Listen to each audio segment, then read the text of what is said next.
Guys, when I got my financial life in order, I was going through all of this. Financing everything in sight, having car payments, credit card debt.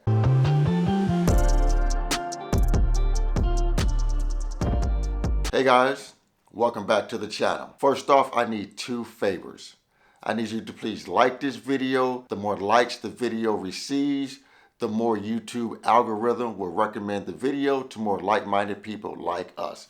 And if this is your first or even your second time hopping onto the channel, please consider subscribing and joining the community. Got a really interesting subject I want to talk to you guys today about, so buckle up, let's get right into it. So guys, when are you considered to be broke? Being broke is a meaning that says, it's an objective meaning that says you have basically exhausted all of your liquid funds. After you get paid, you pay your bills, and you have nothing left.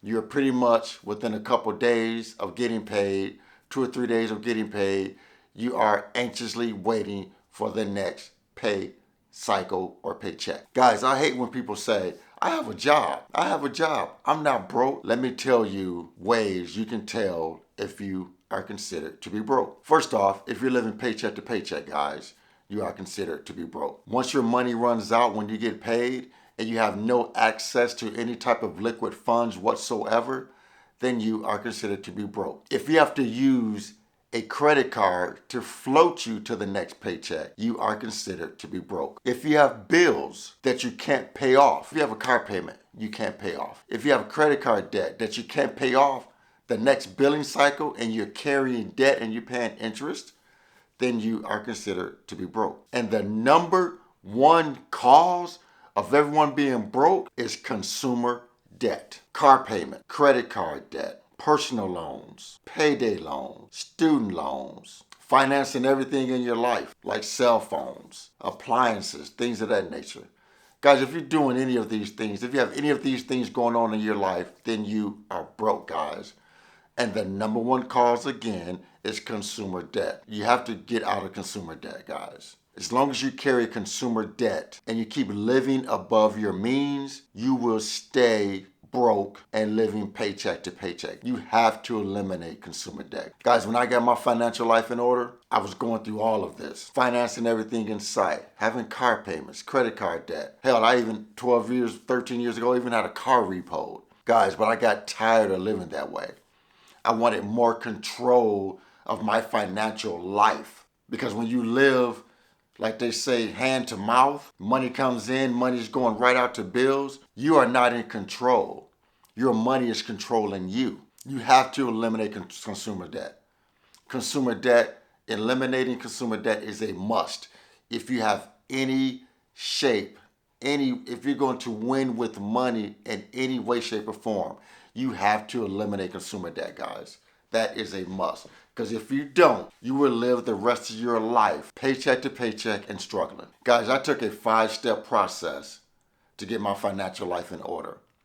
And it's pretty much the process everybody uses. Number one, guys, I set goals and made a plan for my money. Started tracking my spending. I got control of my money. I was telling my money where to go and not my money telling me where it needed to go. I made a plan, put the plan into action. Number two, guys, I started budgeting. I started knowing where my money was going weekly, monthly. Guys, if you don't know what's going out, you don't know what you got to be paying out, or know where your money is going, you will be lost. Number three, I started eliminating consumer debt, guys, one by one. You got to eliminate consumer debt, guys. That is the number one reason people stay broke and live paycheck to paycheck, is carrying too much consumer debt. You gotta get out of consumer debt, guys. I use the Snowball Method. Track my bills, smallest to largest. And I started working it that way. Me and my ex-wife, we did that together. We did this together. We started working the snowball effect. Smallest bill to largest bill. Because what happens is, as you start paying off small bills, you start feeling good about yourself. You start seeing some wins. It keeps you motivated. You attack that consumer debt with a vengeance. Every dime you get coming in goes to paying off that debt. Then once that debt is gone, you move to number 4. You save for an emergency fund. You need to have 3 to 6 months of emergency savings, guys. Pretty much 3 to 6 months of your household bills. That way, if something ever happened and you lost your job, you got sick, you have to take time off. You have liquid funds that you can access without having to use a credit card and go into more debt. Tap into these savings to keep your household afloat till you get better if it was a sickness, or till you found another job if you lost your job. Then once you accomplish that, you move to step 5. If your company has a 401k plan with a match, make sure you get involved in that 401k. I say contribute at least 15% of your income. And then outside of that, I opened up a brokerage account. I use Vanguard personally. I love Vanguard. Been around forever, and they handle trillions and trillions of dollars. So I purchased an index fund through Vanguard also, and I contribute another 10 to 15% into that account. So I have an emergency fund I can access if I need to, and I have an index fund. I pay my bills and I invest my money.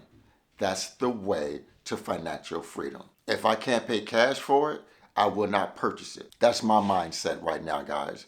My mindset is I am going to invest, and invest more. I don't waste my money. I don't go out to bars. If I buy a car, I'm going to pay cash. I have no credit card debt. But because I got myself out of debt, I can invest my money, and I'm not stressed about money, and I don't live paycheck to paycheck. I want everybody to be able to enjoy their lives this way.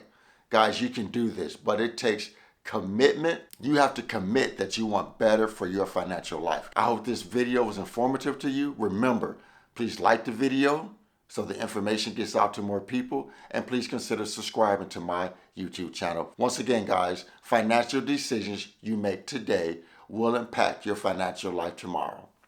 Have a great day, guys. Thanks for tuning in. Frank Talks Money. I am out.